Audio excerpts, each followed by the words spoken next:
سلام، طاهری سفر هستم و با اخبار امروز دوشنبه 30 ایون در خدمت شما. وکیلان مردمی تاجیکستان روز 30 ایون با برگزاری آخرین جلسه در تابستان امسال به تعطیل رفتند. شکرجان ظهوروف رئیس پارلمان در نشست جمع‌بستی مجلس نمایندگان کار وکیلان مردمی را ستایش کرد و گفت از ماه ینور تا کنون در پلات پایینی پارلمان 500 مسئله را بررسی کردند و طرح قانون و سازشنامه‌های زیاد نیز قبول شد. به قول او کار پارلمان در این مدت مثبت و خوب بوده است، ولی نه همه وکیلان مردمی با این گفته موافقند و از جمله محیدین کبیری رئیس حزب نهضت اسلامی. ما چند دوره آنها پیشنهاد کردیم و بار اول در فعالیت پارلمان یکی از لایحه‌های ما که به قانون مجلس نمایندگان درباره انتخابات مجلس صادر داشت مورد بررسی جدی قرار گرفت و از 11 پیشنهاد ما حداقل دو تا آن پذیرفته شد. اکثریت وکیلان مردمی در مجلس نمایندگان تاجیکستان از حزب حاکم خلقی دموکراتی هستند و هرچی که حکومت میگوید به چون و چرا اجرا میکنند. تابستان و گرمای طاقت فرسا در تاجیکستان تعداد روزه‌داران را اندکی کم کرده است. این زمان حرارت مثلا در شهر دوشنبه پایتخت کشور تا به 40 درجه می رسد. طبیبان هم به روزه‌داران هشدار دادند که در این روزهای گرم احتیاط کنند. مبادله ماده‌ای که در معیار در ارگانیسم میگذرد در حرارت بلند نادرست میشود، نامعتدل میشود و اون نفرانی که خصوصا در صحرا کار میکنند، در بیرون کار میکنند، در زیر شعاع آفتاب کار میکنند، به آنها توصیه داده میشود که هرچی کمتر زیر نورهای آفتاب باشند، هرچی زیادتر در جایهای سایه باشند، پناهگاه جویند که اینقدر وای نشود. اما این زمان مردم اعتقادمند میگویند که صبر و تحمل و توانایی دارند که تقریبا 17 ساعت را در هوای تفسان و بی آب و غذا سپری کنند. دستی بنده نیست و پروردگار خودش وای میکنه. قوت قدرت میتیه و وابسته با همون انسان خود شد. انسانی که در هیچ جا کار نمیکنه، این سویت هم میگرده و نمیخواهم مای شریفی را مسئول گرفته.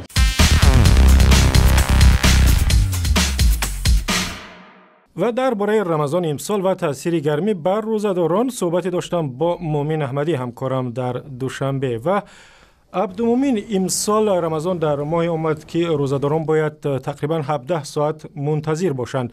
گرمای تابستان البته روزه‌داری را سخت میکند. امسال میتوان گفت که تعداد روزه‌داران کمتر شده است؟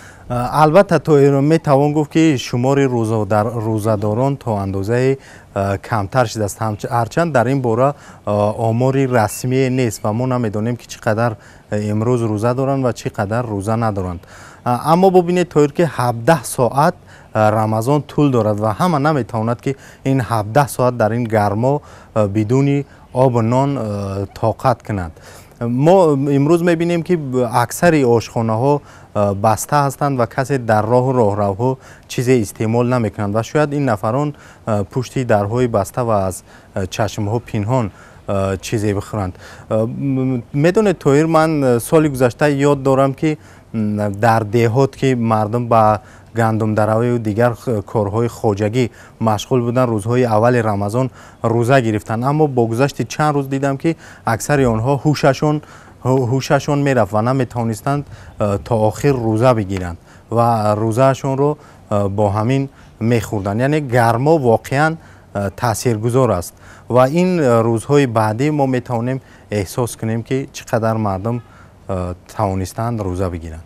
ولی عبدالمومن، در بعضی از کشورها هنگام ماه رمضان برای مردم اعتقادمند بعضی از امتیاز و سبوکی ها میدهند و یا ساعت کاریشان را کمتر میکنند.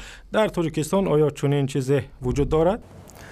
شاید تویر بعضی از کارخانه های خصوصی چنین امتیاز رو به مردم اعتقادمند بدهند، اما نه به طور رسمی. ببینید خوب از روی دلسوزی، از روی یک رحمخوری همون وابسته به همون منصبدار است که به کارمندش میدهد و کاری او را کمتر سبک میکند. اما ما با این وجود میبینیم که امروز با وجود روزه‌داری مردم زیاد سر کار است و کار میکنند، اما در برخی اداره ها همون طور گفتیم غیر رسمی با برخی از منصبداران کارمندان روزه‌دارشون رو بر وقت‌تر از کار جواب میدن و از اونها کار زیادتر طلب نمیکنند. تشکر. همکارم مومن احمدی بود که از شهر دوشنبه صحبت میکرد. نفیسه امرانова یک طراح جوان تاجیک به معرکه خیریه پیوسته است که با هدف نجات یک کودک بیمار در تاجیکستان راه اندازی شد.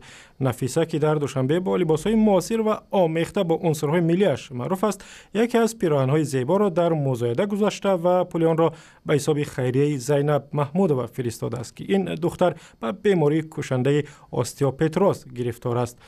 نصیب یک بچه شد که وای مدلش خیلی معقول شد. نزدیکانش میگویند زینب را باید در شفاخانه در اسرائیل معالجه کنند، اما برای بردن او به آنجا پول کافی ندارند.